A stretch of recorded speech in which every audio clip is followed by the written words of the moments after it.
E aí, pessoal, espero que todos vocês estejam bem. Eu, Diogo Duarte, junto com Sofia Lisboa, Brenda Nívia e Amanda Espíndola, estamos aqui para fazer esse podcast sobre a temática de acesso à justiça. Contamos com a participação da nossa convidada Vânia Lúcia, que vai contar pra gente sobre um caso que aconteceu na vida dela e como foi para ela ter acesso à justiça. Esse podcast vai começar com uma introdução ao tema, feita pela Sofia Lisboa, e depois nós vamos para o bate-papo com a nossa convidada Vânia Lúcia. Então, sem mais enrolação, vamos começar. Espero que vocês gostem do nosso podcast.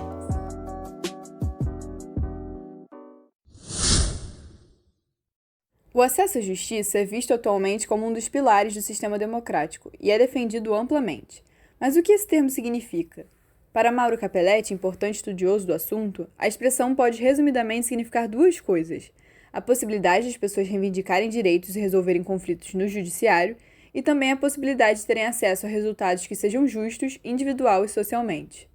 A princípio, dentro de uma perspectiva de Estado liberal, o entendimento do acesso à justiça se resumia à liberdade de todo cidadão a litigar em defesa dos seus interesses. Mas a partir dos anos 60, pensando as políticas de bem-estar e a expansão do papel do Estado na regulação da vida social, seu sentido se tornou algo mais exigente, passando a se referir à efetivação da justiça social nos tribunais e à promoção de igualdade social. Sendo assim, não basta existir o judiciário à disposição, mas é preciso que os indivíduos tenham condições econômicas, culturais e institucionais reais para acioná-lo. É importante comentar que o problema do acesso à justiça é uma questão das sociedades capitalistas modernas, que entendem que o Estado detém o monopólio legítimo do uso da força para administrar conflitos sociais. Portanto, a emergência de políticas de promoção desse acesso estão relacionadas ao fortalecimento da ideia que as instituições estatais são o melhor e mais seguro destino para a resolução de disputas e afirmações de direitos, enfatizando a centralidade do papel do Estado na vida social.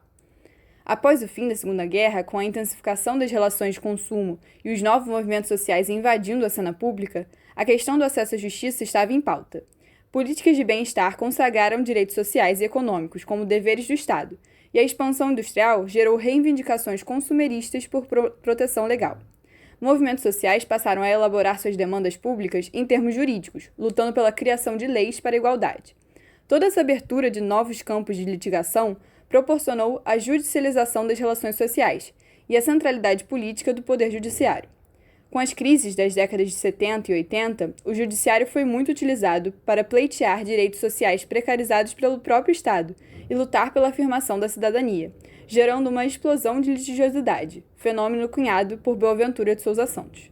A crise também afetou os investimentos públicos em serviços judiciários, que eram necessários para responder a essa explosão, passando a ser necessária também a discussão acerca da qualidade e estilo de serviço prestado. Diante do exposto, é perceptível que o obstáculo econômico ao acesso à justiça é o mais aparente, mas existem diversas outras barreiras, como o receio de levar um conflito à justiça e causar uma ruptura ou transformação da relação entre partes, que prejudique o lesado, barreiras culturais como pouca familiaridade, desconfiança, distância geográfica, incertezas e tensões envolvidas em um processo judicial. Enfim, barreiras de caráter psicológico também afetam o interesse de brigar na justiça, esse ambiente temido, incompreensível, de linguagem impenetrável. Todas essas questões são acentuadas quanto maior a vulnerabilidade social. E mesmo já dentro dos tribunais, vemos relações desiguais de força. Ao longo do tempo, podem ser percebidas ondas de políticas de acesso à justiça, sendo a primeira caracterizada por investimentos públicos em assistência judiciária gratuita, driblando barreiras de caráter econômico, e a segunda com intenções de solucionar interesses difusos, tratando do reconhecimento jurídico de sujeitos coletivos de direito. A terceira trouxe inovações para simplificar, agilizar e efetivar o acesso para além das barreiras econômicas. Entretanto, observando a realidade atual, é inegável que ainda é preciso caminhar muito na busca pelo pleno acesso à justiça.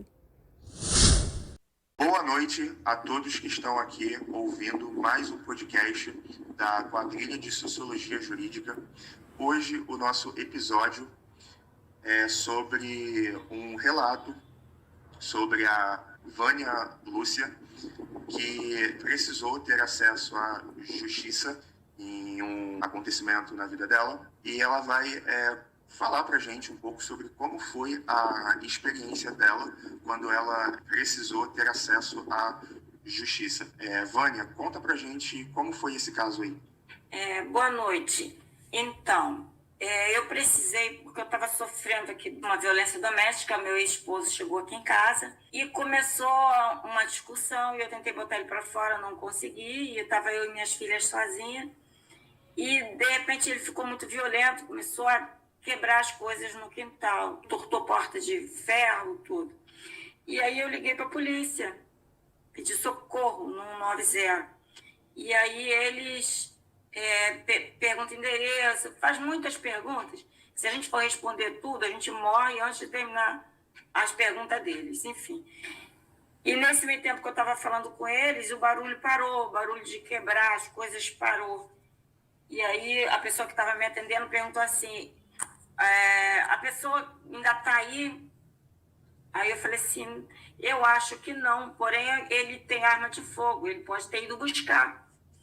E aí ele falou assim, então a senhora fica aí, a senhora aguarda, que vai chegar uma polícia aí. Aí eu falei, tá bom, a gente ficou aguardando, aguardei durante um tempo, não veio, liguei de novo, perguntei, aí tive contato tudinho de novo, não veio ninguém de novo, e pediu para eu aguardar, e por fim perguntou se o agressor ainda estava aqui de novo. Falei que não, aí pediram que eu fosse até uma delegacia.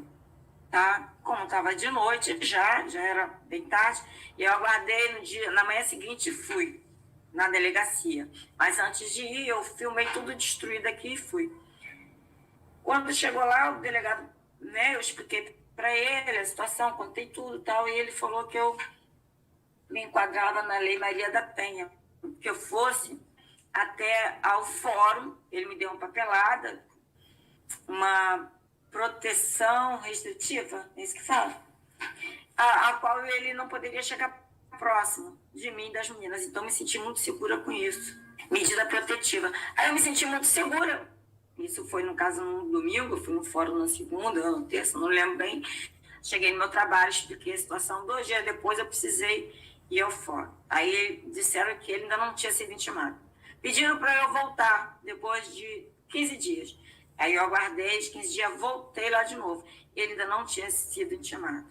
Na terceira vez em que eu fui lá, aí eu fui informada que ele não foi intimado porque ele mora numa área de risco. E quem entrega a intimação não entra em área de risco. Então, esse quase 2 meses que eu fiquei aguardando, eu soube que eu não estava protegida nada, porque a Lei Maria da Penha, se ele não foi intimado, tá, a medida protetiva não valeria. Então, nesse meio tempo de 2 meses, ele poderia chegar e fazer alguma coisa com a gente, tá entendendo? Porque ele não tinha sido intimado, então a lei não estava valendo de nada. E eu, para continuar esse processo, era necessário faltar mais trabalho, porque eu já tinha faltado várias vezes para poder ir lá. E vivendo uma vida de medo, eu preferi fazer o quê? Deixar para lá. Mas o mais curioso durante esse processo é que já se passaram uns 3 anos e ninguém da justiça, ninguém veio perguntar o porquê que eu parei. Entendeu? Eu poderia, de repente, agora estar sendo em cativeiro, esse homem poderia estar mantendo eu e minhas filhas cativas, ou de repente até numa situação pior, porque eu precisei da justiça, ela não me valeu de nada. Depois intimaram ele através da família dele, e mesmo assim a justiça não procurou saber nem por que eu não fui mais. Oi, Vânia. Primeiro, eu gostaria de agradecer, que você topou esse diálogo, abriu o coração em falar isso pra gente. E eu tô estudando direito, eu e o nosso grupo, e me surgiu uma dúvida, assim. Como que foi a tua experiência, o teu primeiro contato no caso do fórum? Como que eles reagiram, se eles te orientaram? Porque a gente tem muito isso, que o acesso da justiça, de certa forma, a gente tem a imagem de que é fácil, mas a gente sabe que na prática não é tão simples assim. Então conta pra gente como que foi esse primeiro contato com o fórum. Então, Amanda, eu fui melhor atendida na delegacia, porque no fórum foi uma coisa muito fria. Um homem do outro lado da mesa, uma mulher com o rosto machucado, entendeu? E eu tinha que expor a minha vida ali, eu falei tudo o que tinha que falar, e a pessoa friamente só falou que anotou tudo o que eu falei, junto com a papelada que eu levei da delegacia, e pediu para eu aguardar. Só isso. Não foi mais nada. Só isso. Entendi. Então não te deram um atendimento, uma assistência, nada? Não. Te orientar. Entendi. E, Vânia, a última pergunta aqui, eu gostaria de saber se a senhora entendeu exatamente qual seria o processo jurídico na delegacia, o que exatamente precisava ser feito e qual era a sua situação no fórum, e o que fez a senhora chegar à conclusão de não correr mais atrás disso no fórum. Eu recebi do delegado foi que eu saísse da minha casa com as minhas filhas e fosse morar com um parente, para não correr risco desse homem violento voltar e fazer o que ele disse que faria, porque ele ameaçou de morte a mim e aos meus filhos, entendeu? Na delegacia, o delegado me orientou a fazer isso. É claro que eu não fiz. No fórum, nada me foi orientado. Apenas que eu aguardasse ele ser intimado e mais nada, tá entendendo? Então, o que me fez parar, primeiro, foi o medo, porque após a terceira vez que eu estive lá, eu descobri que ele não tinha sido intimado ainda e que a medida protetiva não estava valendo de nada. Então, eu estava correndo risco, porque não tinha nada que me protegesse, a justiça não estava sendo válida. E o outro, eu estava sustentando as duas meninas sozinha. Você está entendendo? Eu poderia perder meu emprego, porque na empresa a minha vida já estava exposta. E eu faltando. Eu faltei por violência, faltei por medo, por vários fatores. Eu não podia perder meu emprego, porque o meu sustento dependia, o sustento dos meus filhos dependia daquele emprego.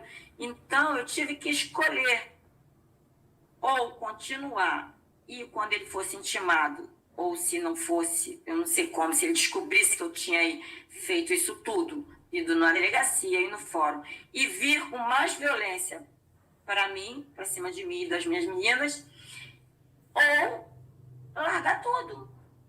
Eu fiquei nessa situação, ou eu corri o risco, insistindo nesse negócio da justiça, tá? Para ele ser punido, ou... e também perderia meu emprego, né?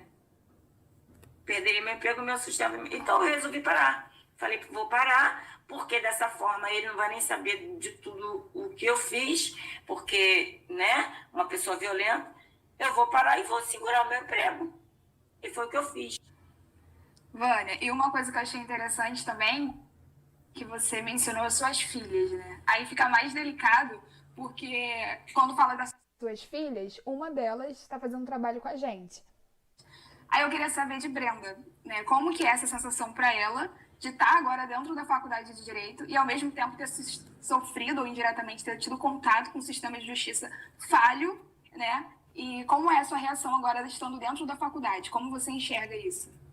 Então, eu percebo que na época algumas coisas que a gente tomava como já prontas, por exemplo, ao ligar para a delegacia, você já estava tomando as medidas que você deveria tomar. Ao ir na delegacia no dia seguinte, você já estava acessando a justiça, até porque depois de um período isso iria chegar até um juiz e a questão da medida protetiva e tudo mais, então te dá a segurança de que você já está acessando a justiça.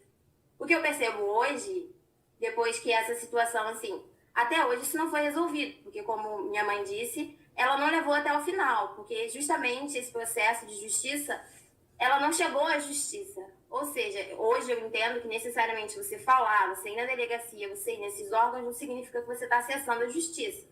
Também, através de pesquisa na própria lei, uma pesquisa simples, eu tô no segundo período da faculdade, e através de uma pesquisa simples na própria lei, Maria da Penha, nos artigos, dá para ver que algumas coisas poderiam ter sido feitas de uma maneira melhor, e essa segurança poderia ter sido garantida se algumas informações tivessem sido dadas.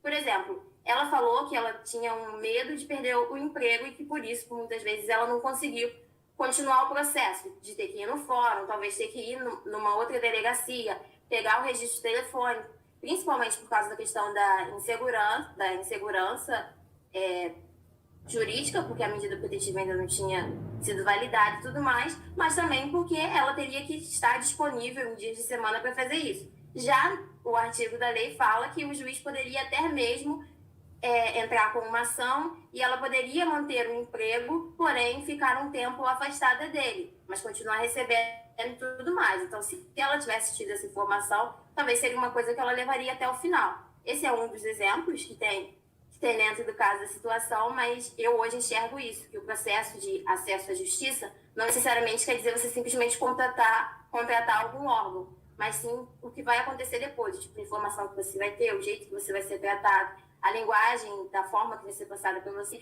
Isso interfere muito no resultado final de fato conseguir alcançar a justiça. Então, né, a gente termina por aqui. Eu gostaria de agradecer a dona Lúcia, que ela se disponibilizou para conversar com a gente, trocar essa ideia e a gente ter esse contato, né, mais direto com o direito na prática. É isso, gente. Fica até o próximo episódio.